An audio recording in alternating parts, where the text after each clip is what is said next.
What's going on, everybody? Dr. Chad Woolner here with my good friend, Dr. Andrew Wells. And on today's episode of the Laser Light Show, we have with us special guests and recent published research authors for a brand new study, hot off the press. Super excited to have them with us, Dr. Kirk Gair and Dr. Rob Silverman. Good to have you guys here with us. Let's get started. Growing up in Portland, Oregon, I used to love going to laser light shows at the Oregon Museum of Science and Industry. They would put on these amazing light shows with incredible designs synced up to some of my favorite music. From the Beatles to Pink Floyd to Jimi Hendrix and Metallica, they were awesome. Little did I know then that lasers would have such a profound effect in my life decades later. As a chiropractic physician, I have seen firsthand just how powerful laser therapy is at helping patients struggling with a wide range of health problems. As the leader in laser therapy, Erchonia has pioneered the field in obtaining 20 of the 23 total FDA clearances for therapeutic application of lasers. On this podcast, we'll explore the science and technology and physiology behind what makes these tools so powerful. Join me as we explore low-level laser therapy. I'm Dr. Chad Woolner, along with my good friend, Dr. Andrew Wells, and welcome to the Laser Light Show.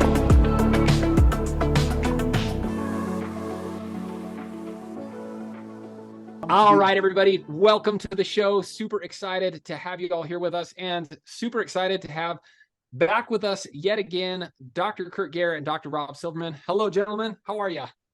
We're doing great. Doing great. I'm doing great. How are you doing, Kirk? I'm doing well. I'm doing well as also. Fantastic. Excited we got this thing published finally. Yeah.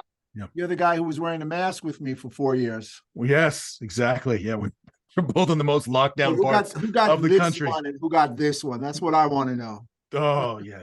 No, we were covered up, and LA County would come in and do surprise inspections on people's offices. A friend of mine got fined and almost shut down for it. Yeah, it was wild out here. I think the craziest thing I saw out here was we're in a shortage of water. We have a drought. And you had to make sure kids weren't playing baseball on the field. They would flood the fields with water so they couldn't be out there playing baseball because, it's dangerous to get COVID from home base to center field. So you got to make sure we waste all this water to keep kids from playing. You and I were having some fun. Yeah. I'm sorry, Chad. Oh, no, you're good. My favorite thing that I recently saw was this post from a school district here. At the time of recording this, Halloween was yesterday. Yes. Where you're going. The school district was saying, we don't want kids wearing masks because it's disruptive to the learning environment. Exactly. I saw that. And I was like, are we not like, wow. And it was the same with my daughter's school. They were like, no Halloween costumes, no masks, because it's disruptive. Yeah. And I'm like, do we not hear the things that we're saying? So and the funny thing was I was referring to the Batman and Robin masks. Yeah. Oh, the Batman romance, and we go right into. I know we're triggered. We're triggered. Andrew got it. I said one mask like this and one mask straight across. I just wondered who Batman and Robin was, but we're Marvel superheroes because there you go, exactly. GVL, that outstanding laser. Yes. So let's give it back to Chad because he's the great man as a ringleader. No, I'm super excited. We brought you on. Kirk Gair, you are the reigning champion of most frequent guest. Am I? All right, cool. We had you on, and I think we told you that before, and this is like solidifying that place here. Awesome, fantastic. But let's talk about it. For those who are listening to this episode, recently you guys just got done publishing a study that got accepted, and now is indexed on PubMed. Yes. And this is a brand new study for the GVL laser. Let's talk about that study, what it took to get that published, and all that fun stuff. Well, it's pretty amazing that the volume of work that it takes to do it. Like I had no idea. I don't know. Rob had an idea since he's done these studies before. I had no idea when I signed on about how much work it was. Travis told me there's gonna be a lot of work. So, I didn't realize that basically for every single patient we saw, it was literally like a notebook this thick of information that we're doing. Each intake that we're doing, just evaluating a patient for the case studies, it's like an hour of work that you're doing because it's extremely detailed. We're getting details on their past history. What have they done? Where are they at right now? And then we're assessing their range of motion for the neck, for the arms. We're measuring all this stuff. We're measuring their pain level. levels, having them rated. Then we're doing the 13-minute treatment. Then immediately after we're done, we got to go back and reassess the range of motion and reassess their pain. And then they're also self-reporting at 24 and 48 hours. So it was a ton of work, but it was well worth it, because I know Rob and I talked about this as well afterwards of doing these trials, is the results we were saying were just mind-boggling. And granted, I've been using Erchonia lasers since 2004, so I'm used to seeing mind-blowing results over these years. But the GVL was a whole other level. So I had one guy who came in, he was a Division I college football player who'd been stuck with like 110 degrees range of motion for 40 years.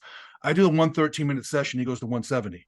And then his pain dropped from like a 7 down to like a 2 on there. And the crazy thing is, he comes back in the next week and he's still got that range of motion, which just blew my mind.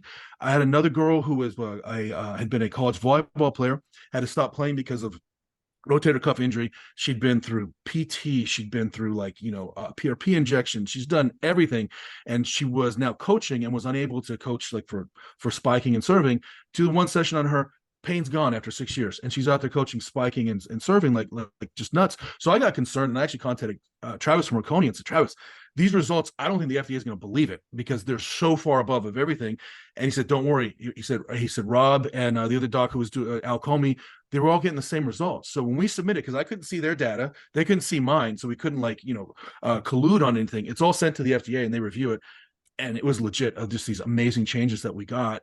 And then to put it through peer review, that's where people are actually, looking at it saying, is the research quality, is it legit, or does it look like this is faked? And no, we got it through, got it published. And Rob, you said it's what is like 12% of the submissions is all they accept? 12% of the submissions got put in. And to add a little color commentary to what Kirk said, number one, it really speaks volumes not because Kirk and I did it. We've had this private conversation. It's Erchonia and their science. To get an FDA clearance is without question the standard bearer. It's winning the gold medal. And Kirk did a great discussion and really extricated a great job in telling what went in to get an FDA clearance. So when people look for a laser, that FDA clearance is without question the standard bearer. Number two, the results. I mean, I had somebody who had sciatica, and one visit sciatica went away. So, nerve pain really has a residual effect typically. But when you look at the results, when you compared it to other FDA cleared lasers, i.e. other lasers in Erchonia, which are great, do not throw them out. No one's asking you to throw them out. Utilize them. The GVL for Kirk and I'm going to speak for him now, is without question the standard bearer. There was a decrease in the duration of pain, range of motion, over a duration of time. So every metric we used when we compared it to the Accelerate, the red and violet, the EVRL, and the GVL, the GVL1. That said, when you compared it to an LED, which is more common on the market, there was no comparison. I always said it's the prom queen versus, you talked about Halloween yesterday, Dia de Bruja, the witch. Yeah. I mean, there was no comparison between the two. So when people come up with that, you can't compare the GVL and any of the Erchonia lasers to an LED, and I know we don't want to go down that rabbit hole. You have to compare it to other lasers that have FDA clearance, and virtually there are none out there. Yeah. That's so for docs wondering, what's so special about the GVL? When you think of lasers, most providers think of the red wavelength, because you see red everywhere. And is this a situation where this is important to accompany red with green and violet? Is this a substitute? How would you explain this to docs if they're deciding, do I use red, green, violet? How do you make that decision? I think the easiest way for people to understand it, because it is tricky for doctors to understand what the difference is. And I think, well, if I just take my infrared laser or my red laser, what if I just dose it for a longer time? What if I just run it longer? It just doesn't work that way, because there are different energies per photon, different electron volts per photon. And so the easiest example is, let's say someone goes and they lay down in a UV tanning bed, and they go into an infrared sauna. Each wavelength is going to give you completely different results on there. So a UV tanning bed, you're going to have a unique reaction there where you're going to make melanin for a suntan, and you're also going to trigger vitamin D. And this is the key thing: when that vitamin D is being triggered to be produced by exposure of the skin, where a UV light only penetrates a few microns, it triggers a cascade of reactions for production of vitamin D that now affects the bones, some of the deepest tissue that there is, and also affects you systemically for anti-inflammatory effects, for supporting the immune system. You put some infrared sauna, you get a completely different result. And no matter how much you crank up that infrared sauna, you're not going to ever create melanin or vitamin D. My new example I have for this is, it's kind of like going back to the movie Back to the Future. I remember in Back to the Future, you had to get the DeLorean up to 88 miles per hour in order to trigger the reaction to go back in time. And if he's at 87, you don't trigger that reaction. You could get 1,000 DeLoreans going all different speeds that are less than 88 miles per hour, and you never get the right reaction to trigger the jump in time. And that's what you get with green and with violet wavelengths. You have specific speeds or energies that will trigger specific reactions that are going to happen. And Rob, I'll toss it over to you and give you the layup to explain what are some of those unique reactions you get with the violet and with the green. I really appreciate that because I'm the point guard. I get to finally score. I love it. To pick back on what Kirk said, when you're looking at the idea of electron volts, that's really what Erchonia lasers are based on: electromagnetic transfer of energy. Not heat, electromagnetic transfer of energy. That energy is based on electron volts. The EVRL is the most energetic laser or handheld laser in the world. If you're looking at a red light or a red wavelength, 635 for argument's sake, you elicit about 1.9 electron volts, which is enough to allow the electrons to jump to a higher valence. As you go down the spectrum and get to the green light, you're about 2.4 electron volts and you're at 3.1. So you're getting all this energy. You're imbuing the body, stimulating specific complexes of the mitochondria. Pandora's box is now open. Yes. To allow more energy and the body to function, because the body's an interconnected system, but it needs energy. You're taking that laser and providing the energy to stimulate electromagnetic transfer of energy to allow the body to communicate on its own and allow cells to function. It is, for me, really chiropractic, because the one thing that all chiropractors have, wherever they are on the spectrum, we all say the body can heal itself. We just got to get a little help and a little energy in that. And that energy comes from that GVL. Yeah, that is absolutely incredible. And I think that's one of the things that has resonated with me so much, is from a philosophical level. That's what I have kind of seen and or explained to patients, is really at the end of the day, all that the lasers are doing in the most simplistic manner in terms of explanation to the patient is giving the body the resources that it needs to self-heal, self-organize, do what it needs to do. So the body intelligently knows exactly what has to happen. The lasers are just providing a necessary resource, that energy, to allow the body to do what it does. And so in terms of that, we talk about on the research, we saw an improvement in range of motion. We saw a reduction in pain.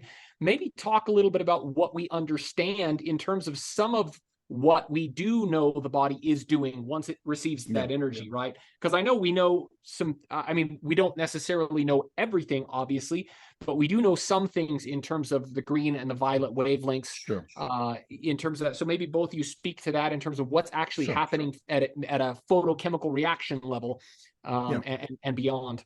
For sure. So let's say, like right now, I've got the GVL here on my head. Okay, so we got green and violet lasers. Here's an important point too to think about. Every second this laser is on, there are 100 quadrillion photons that come out. So it is a huge amount of energy. We're not talking about millions, not talking about billions or trillions, but quadrillions on there. So let's say that my skull blocks 98% of it. We're still getting 2 quadrillion photons per second that are on here. And you're going to get specific, as Rob mentioned, with those energies on here of the 3.1 electron volts per photon of the violet and the 2.4 of the green, you're going to get specific jumps in the electrons and now create different reactions. So when we look at, say, with the violet, when you get that on there, you're going to have specific impacts on the immune system. That's support for macrophages. So that's why we have those FDA clearances against nail fungus and against the bacteria that creates acne, because it actually has that support for the immune system. And Rob has a really great explanation of how it impacts different types of pathogens on there. So we look at that with the violet, that's a big one. And because it's so energetic, it's also better at breaking down scar tissue because it actually is kind of rearranging the electron configurations there and creating this whole cascade of reactions. Stanford University said that it takes just one photon to trigger hundreds to tens of thousands of reactions. So that's what we're getting here. That's why we can do these from a distance, or we can do these with low doses, because you're creating a whole cascade, like a domino effect of reactions in the body, stimulating things like vascular endothelial growth factor. I love using the violet on the brain because you've got that antimicrobial faction that you look at. all these pathogens that crawl up the vagus nerve and trigger neuroinflammation in the brain. So the violet is unique in helping with that. When we look at some of the recent research on the green, you're seeing the green is actually showing some superiority in nerve repair over other wavelengths, also for bone repair, and also for stem cell production, elastin, and also for cartilage, for chondrocytes. That's like the unique wavelength that really triggers those ones to repair. So that's why using the 3 wavelengths together, you really get the best of all 3 of the worlds by using those. I know Rob has that great example of the ping pong balls in a stadium, so I'll toss it over to you so you can go a little deeper on that. Yeah, the ping pongs in a stadium, it's real simple. There are 16,479 mousetraps on a football field. Somebody had too much time in their life, and each electron is a ping pong ball. And Kirk and I are hanging out and we're arguing, do we want to throw 1? Do we want to throw 1,000? And one slips out of our hands and boom, it hits. And it cascades because it's the power of 1. You only need enough electron volts to get it going.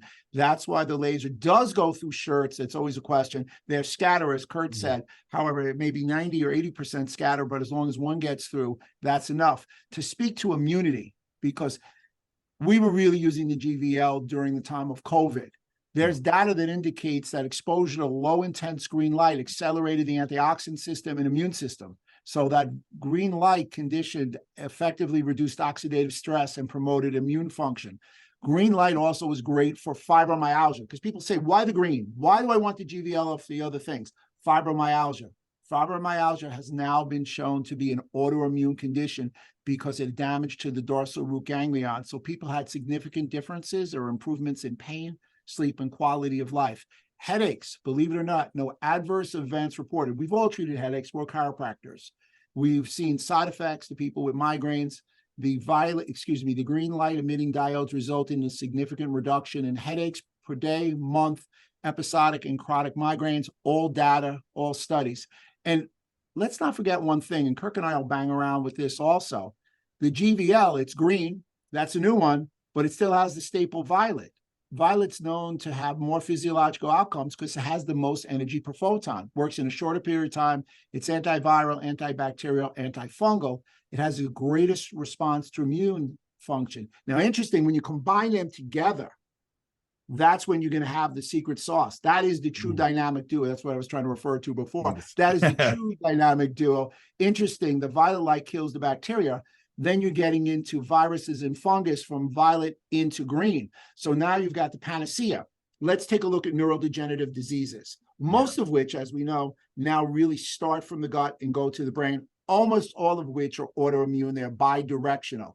Candida albicans last week came out and said it caused an inflammation in the gut and may be a main reason for damaging and passing the blood-brain barrier and turning on microglial ones. So what am I saying?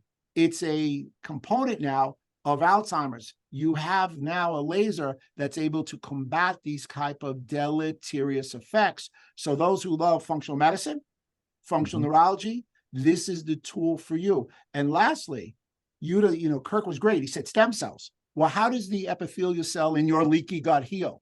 You need stem cells because stem cells start in 4 to 5 days. You're going to ensure this proper turnover and healing rate, and that's going to lead to epithelial cells. So in my office, in testing gut barrier panels, I found by adding the GVL, my optimization and outcomes have increased exponentially when I've utilized the GVL for those people who have tight junctions, leaky gut, and Candida albicans. Yeah, well, and what's cool about that is, Kirk, you had mentioned also that using these wavelengths gives an uptick in VEGF, vasoendothelial growth factor. So you could almost think of it like, okay, so if you're upticking VEGF and stem cells, think about it in terms of the construction pathway that's going to take, you know what I mean? So basically, you're building highways that are going to then transport the stem cells or the construction crew to the area to start the repair process. And so you've got that plus all of the antimicrobial effects, plus all of the other, repair factors that it's sending in, chondrocytes, so if there's cartilage that needs to be repaired, you talked about the impact on the nerve cells, right? So signals and information that's being passed through the nerve, highways as well. Really, what a comprehensive tool in terms of being able to address such a wide array. And I think that's been the thing that was so shocking to both Andrew and myself when we first kind of years ago came into this, Erchonia world, we'll call it, is, I think for many people, practitioners included, who have heard of or are familiar with lasers, many, if not most, can attribute or can kind of make the connection between lasers and musculoskeletal issues, right? Yeah, lasers, back pain, neck pain, carpal tunnel, et cetera, things like that. Where I think that was where we were at, where the real kind of new eye-opening kind of world is exactly what you were saying, Rob, there, functional medicine, functional neurology, those other areas that people may not necessarily realize or recognize. The utilization of lasers goes way beyond just musculoskeletal. And I don't want to say just musculoskeletal, but you know what I mean? Yeah, I know. I think it's particularly timely right now too, because I think you can always tell what's happening in a society when you look at what are the pharmaceutical companies researching. And pharmaceutical companies right now are really big into trying to figure out drugs to support the mitochondria. Because if you look at things like long COVID, a lot of studies are saying, well, long COVID is disruption of mitochondrial function and autoimmunity. And so many things, as Dr. Rob mentioned, autoimmunity for fibromyalgia. So many things are just autoimmune. My good friend, Dr. Tatis Karajian, when I was taking his functional medicine courses over a decade ago, he's used the example looking at his daughter. And he said, we looked at his daughter, who was like 7 at the time. He said, he doesn't look at her and wonder if she's going to get an autoimmune disease. He wonders when and how many, because he says the environment is so different that you just got to expect pretty much everybody at some point, they live long enough, is going to have some kind of an autoimmune condition or mitochondrial dysfunction, which leads to things like, advanced aging, cancers, just overall feeling like crap. And we look at what are some things that cause disruptions in mitochondrial function. Glyphosate's a big one, Monsanto's glyphosate that we get in the diet all the time, even if you're trying to avoid it, breaking down the gut, disrupting your mitochondrial electron transport chain. You get how many patients, as you mentioned, musculoskeletal pain, how many are coming in that are on NSAIDs or opioids or Tylenol or aspirin or blood pressure medications or statins or metformin or antibiotics or antidepressants. All of those disrupt the electron transport chain. If you look at the research on what medications disrupt the electron transport chain, it's literally all of them. And what's the laser that supports the electron transport chain? The only way you support all 4 complexes is by getting the violet for complex 1 and 2, the green for 3, and the red for 4. And so that's what's really unique about this new approach that we have with utilizing the 3 wavelengths is everybody's under assault with their mitochondrial function. And we apply these lasers. I have every patient of mine who comes in, I've got my FX 635 and I've got my GVL on them. So that way, because I don't know what complex is broken down in them, I'm figuring that all of them are having a problem. And so I'm going to support all of them. And that's where we can see some of these really powerful changes with patients. Amazing. That stacking idea, guys, it's great. So you're taking this guy with a big guy or this guy with an accelerator, you're making sure you're getting all the complexes. Just to reiterate, as Kirk said very eloquently before, complex 1 and 2, violet, complex 3, green, complex 4, red. But here's the interesting thing, and this is why it's so important. When your mitochondria shuts down, they call it cellular danger response. Your body's being drained, and your body's being drained because your immune system needs more energy. Most people don't realize that the number one function, I should say, they know that the number one function of the mitochondria is ATP. The number 2 function, at close to, is to support the immune system. So when this is damaged, you go through a cellular danger response, and your mitochondria shut off. Once it's shut off, people think, oh, it's a switch off, it's a switch back on. It's not. It's 3 different checkpoints where you have to go through all 4 complexes of the mitochondria. So I've never found a way, other than recently with the GVL plus the red light, to be able to hit the 3 checkpoints to really stimulate and restart the mitochondria. First thing that comes to mind is long COVID. Second thing comes to mind is the regular patient walking in. The number 1 complaint in America for going to the doctor's office is fatigue. And there it is, mitochondrial dysfunction. Now, here's the issue. When a mitochondria is dysfunctional, unless it's restarted, it never goes back to its fully functional way. And the only way that I know so far, nutrition will help. It'll push it. It'll prime the pump. But the laser definitely will take you over the top and get you across the finish line if you do the stacking with the 3 wavelengths. And that is the true secret sauce. Absolutely. If I can kind of stack on something that you have there too, is when you're talking about the mitochondria, what a lot of people don't realize is you have these things that are called free-floating or cell-free mitochondria in the bloodstream. And so the Russians, going back to the 70s, they would use high energy red wavelengths over the carotid and subclavian arteries, because they would say that the energy gets picked up and delivered throughout the body. Well, the other cool thing is these free-floating mitochondria that are in there, and there's somewhere between 350,000 and like I think it was 1.3 million fully functional mitochondria, because they used to think it was just fragments that weren't functional. They now know they're fully functional that are in here in every milliliter of blood. Anytime you're hitting over these large blood vessels, you're impacting these cell-free mitochondria, and then they'll go into the damaged cells and they try to heal up those tissues there. So anytime you're doing this, you're doing, as you said, we're repairing those highways and byways and pathways to get the body, just to give it the building blocks that it needs to make a new body, in a sense. Amazing. To close that loop, and here's the biggest problem. And again, we're not going negative, but contrast does lead to persuasion. Many companies use a laser, but they also use an LED. You add the LED to that complex, you just shut off the complexes. You have to understand, to return on that mitochondria, you have to go 1, 2, 3, 4.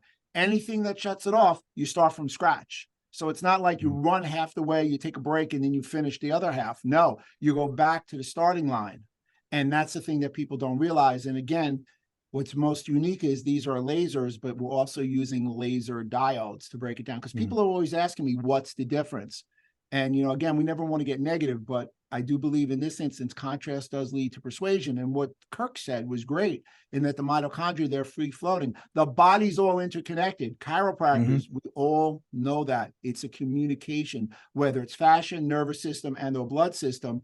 That's why they call it the circulatory system. That's why they call it the central nervous system. Yeah, that's great. So for those who are listening, I know we'll put a link to the study, but let's just talk about where it got published, where they can kind of take a look at that. If they go onto PubMed, they go onto the PubMed website, and they can look under Rob's name, under my name. It's going to pop up on there talking about the impact of high energy wavelengths, and it's in Hindawi was the journal that it was published. Correct, Rob? Yeah. Yeah. So yeah, and so they can get it there. But like I said, if you just do the PubMed search, Dr. Rob's got a couple of things that are on there. It'll pop up there. Don't tell anybody. Awesome. I like being a sleeper in the room. Well, look, he's got his book there behind him too, Immune Reboot too. So it's perfect with the talking about the immune system, talking about the GVL, all kind of tied in there. That's awesome. That's great. It's amazing. Well, gentlemen, we sure appreciate you guys taking time out of your busy schedules to be here with us. We appreciate all the incredible work that you guys have done and are continuing to do. We know that this is not only impacting your patients, but other practitioners' patients all across the country and all throughout the world. And so we can't say enough good things about everything you guys are doing. Andrew, any final thoughts?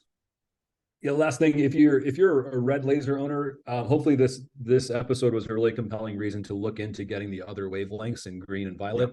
I think that I was there when Erchonia launched this at their meeting, and I was like, there was kind of like well, how is this going to be perceived?